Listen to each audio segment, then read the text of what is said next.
What's up, everybody? Excel Dude coming at you again. Today we're going to talk about the OR function. It's similar to the AND function we just looked at, and if you think about this, you're basically taking two arguments, or it could be multiple. You want to see if this is true or that is true. Those criteria don't all have to be true, but one of them does, and that's what we're checking here. So back to that previous example, same documentation. Here's our AND function, and this is just basically taking this stuff and seeing if this first deadline met this, or this time frame met this deadline, this time frame met this deadline. If it met both of them, we got a true. If it failed one or more, false. But we need to see if it met one of the deadlines. So in theory, these should all be true. These should remain false right here. So what we're going to do here equals OR, and we'll do the same thing. It doesn't change much.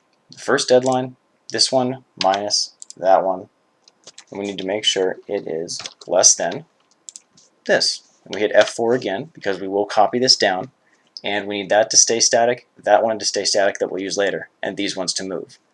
This one's going to stay static. That's why it gets the F4 with the dollar signs. The other function right here, minus right here, less than.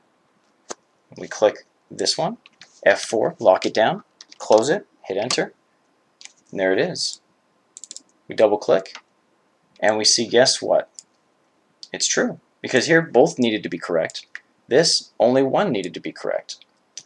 So what we have is essentially a case of, I mean, if it failed, obviously, two series. If it failed one series, it's going to fail the one where all of it needs to be.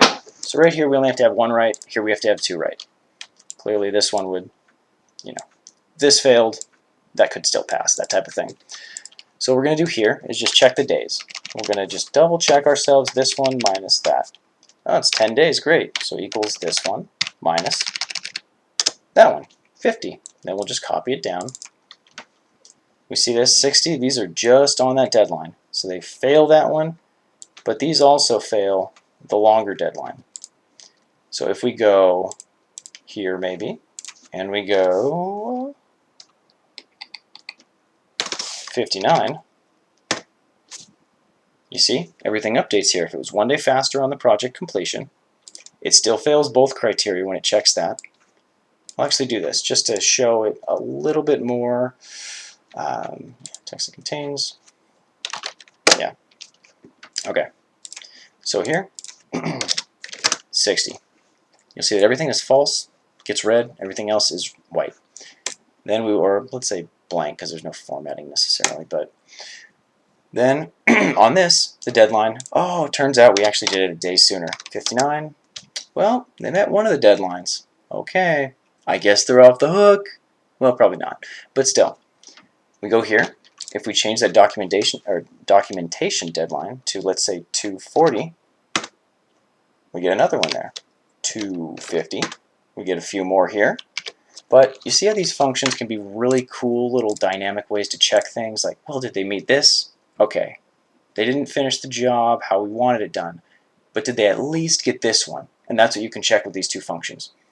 So now that you can use if and or, we can change, or you can use and or, we can nest those in other functions, and we'll go into more in depth later. If you check the video we have on if functions, you'll see that it's nested in there. Other than that, thanks a lot. Hit that subscribe button in the bottom right if you haven't already. See you next time.